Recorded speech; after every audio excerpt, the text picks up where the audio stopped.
Over 10,000 applications have already come in from over 100 countries for Mars 1. This being said, there's no return mission in sight, and there never will be one. Reasons for this include muscles that simply won't be able to adapt on the return flight home, and the outrageous $6 billion cost just to bring them home. According to Mars 1, the only requirements to become a Martian citizen is to be 18 and willing to learn. No professional skills are needed, as they will train them for 7 grueling years after being accepted into the space program by popular vote. Gone are the days when a few hours in a flight simulator are enough to become an astronaut, and a simple machine can simulate G-forces that they'd experience leaving Earth. Astronauts will travel in groups of 4 every 2 years, and each group will have 2 engineers and 2 medically trained individuals. The medical training is in personal training, such as muscle development and exercising with limited mobility, seeing as how they'll spend most of their time either under extreme pressure or in pressurized suits that limit their motion. Personal trainers are needed in order to train the crew in function mentally with decreased physical mobility and capability. The most important aspect of the training program will be group training. This will be full immersion for 3 months out of the year in the desert to simulate the grueling atmosphere of Mars. Each simulation will last 3 months and will be done in groups of 4, just like it will be once they're on Mars.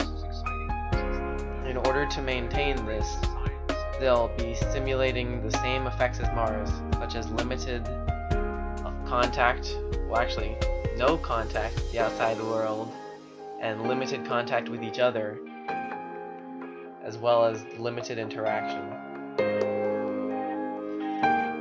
During the simulations, astronauts will be responsible for maintaining their own water supply, keeping life support functioning, and only leaving their stations while wearing fully pressurized suits, even though they'll be on Earth where they can easily breathe the atmosphere.